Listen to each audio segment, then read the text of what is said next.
नमस्कार. Ice magic या माझ्या YouTube चॅनलमध्ये आपल्या सगळ्यांचं स्वागत आहे.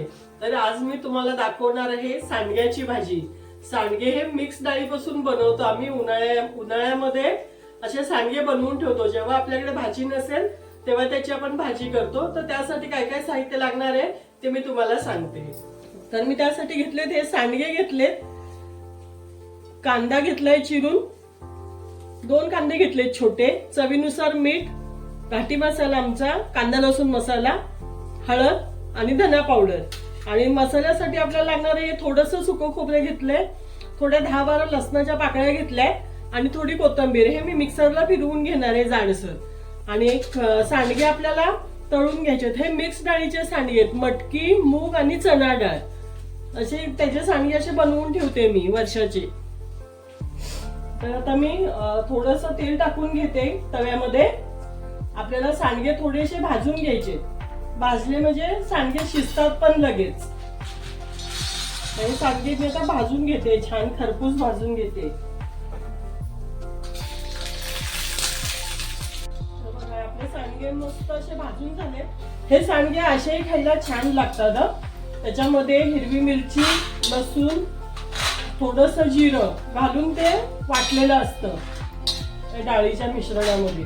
त्याच्यामुळे हे सांडगे असे तळलेलेही छान लागतात खायला। आता हे भाजून झालेत, मी आता कांदा टाकते भाजायला।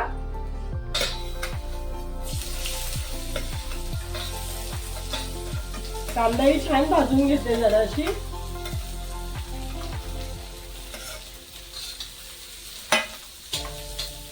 कांदाही छान भाजून झालाय आपला।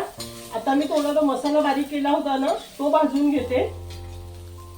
थोडंच तेल टाकणार आहे, जास्त नाही टाकणार आहे। त्याच्यावर आपलं हे मसाला बारीक करून घेतला मी, लसूण, कोथिंबीर आणि खोबरं तो टाकून घेते।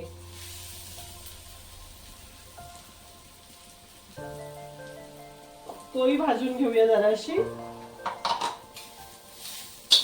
आता मसालाही आपला जरा भाजून झालाय छान। आता त्याच्यावर मी हे आपलं धना पावडर, हळद, मीठ आणि तिखट हे टाकून घेते। ते 1 मिनिट भाजून घेते जरा।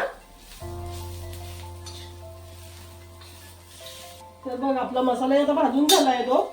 आता मी त्याच्यामध्ये सांडगे टाकून 2 मिनिटं परतते आणि पाणी टाकते त्याच्यामध्ये।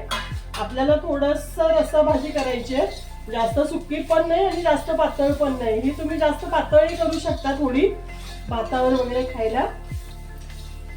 तर मी थोडंसं टाकणार आहे पाणी, जास्त नाही। आधी शिजवून घेणार आहे छान पाणी टाकून। तर मसाल्यामध्ये परतून घेतले मी सांडगे। आता मी हे मिक्सरच्या भांड्यात लावून मसाला केला होता ना तेच भांडं मी पाणी टाकते त्याने।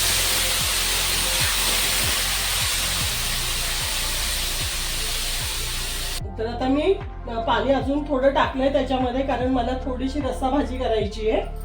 तर मी आता झाकून ठेवते 15 मिनिटांसाठी। 15 मिनिटांनी मी परत बघेन। 15-20 मिनिटांमध्ये होते तशी भाजी।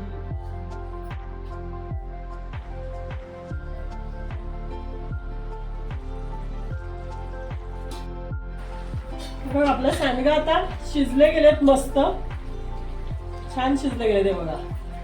झाली आपली भाजी, खाण्यासाठी रेडी झाली। मी आता त्याच्यामध्ये 2 चमचे फक्त शेंगदाण्याचं कूट टाकणार आहे, जास्त नाही टाकणार आहे।